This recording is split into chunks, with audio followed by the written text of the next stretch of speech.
Time now for today's perspective. Denied an education, married while still a minor, malnourished, millions of children are living in fear, traumatised and denied their rights. Rising violence and insecurity has forced almost 2 million out of school in West and Central Africa last year alone. Overall, the amount left without an education is said to be 20 times that.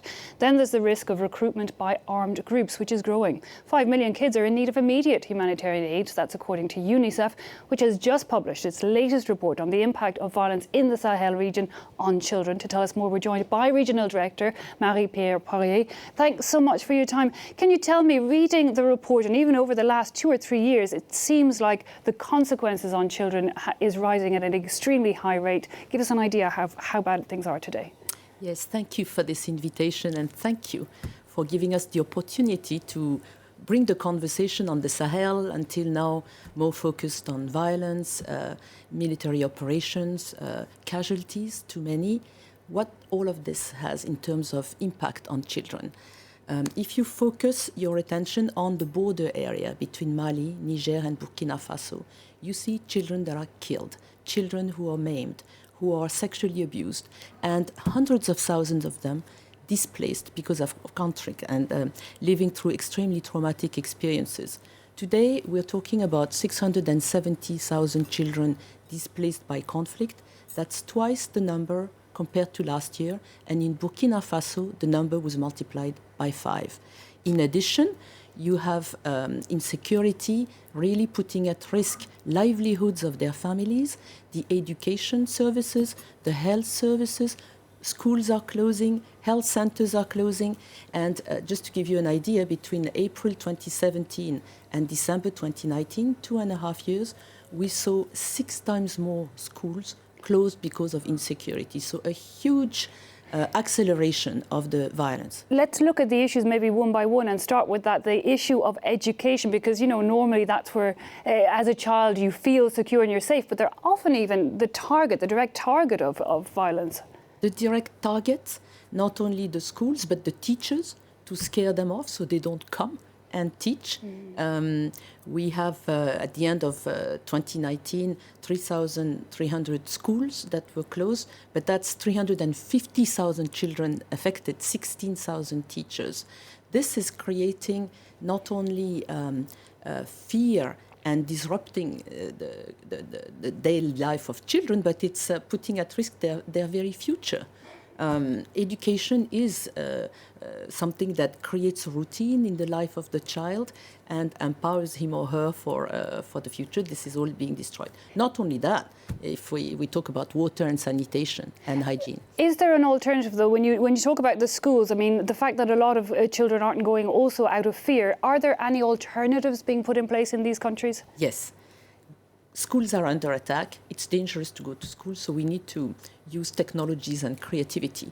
We have put in place, UNICEF with our partners, a radio program starting in Burkina Faso, where the curriculum has been discussed with the ministry, so it's the same content as if the children were going to school. And you can follow that at home, in the safety of your home. We organize community discussions and groups, so the children keep the interaction with their peers, and the results in terms of learning are very encouraging. Actually, in the countries where we have introduced this, the kids learn more than the average learning in the normal education system. Preliminary findings, but very encouraging. But still hopeful. But when you think of all the children you were mentioning there that have been displaced from their homes, and if you flee, I mean, into nothing, I mean, where do they end up? Give me... Well, they end up anywhere. One problem is they get very often separated from their families. So task number 1, reunification. Task number 2, incorporation in the extended family. And back on education, very important that wherever these children are, the schools, those that are still open, do welcome them. We are working with the local authorities to really have this solidarity in place for refugee or displaced children. Very often when we have these types of conflicts, children are used, they're actively recruited and forced to partake in the violence. Is that also happening in the Sahel region? Huge problem. First of all, we don't even know what their age is because very few of them have a birth certificate. Opportunities in the region that we are talking about were limited. development was hardly getting there. So nothing is there, no alternative. The monitoring system that we have of recruitment of children in Mali show a very big increase. And you were saying also there's the issue of healthcare for these people. Health posts are closed, water points are destroyed. Basic necessities. Yes, that means exposure to diseases, cholera, typhoid. You see the trends increasing, and malnutrition. We are very concerned because in spite of a very good, actually, agricultural production, we see the numbers of malnutrition of kids, particularly those severely acutely malnourished, really stepping up. 710,000 are our estimates for next year. Now, you were saying at the start of this interview that indeed a lot of the focus on the region is very often on the extremists, on the fighters, and on that military response. But what kind of resources and attention is being given to the humanitarian needs? Very little.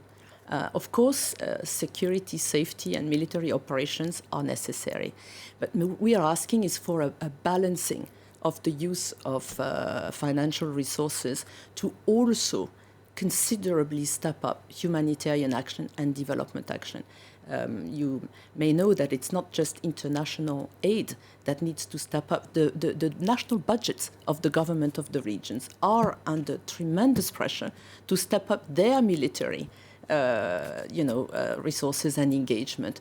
And so we see budgets for education shrinking, budgets for health shrinking, when we actually invest in social services at community level to maintain social cohesion and protect peace. Indeed, one leads to the other. If you have people with the resources they need, the conflict goes down. Very sad, but a very fascinating story. Marie-Pierre Poirier, thanks so much for coming in and give us an idea of the reality there on the ground in the Sahel region. Thank you for your interest.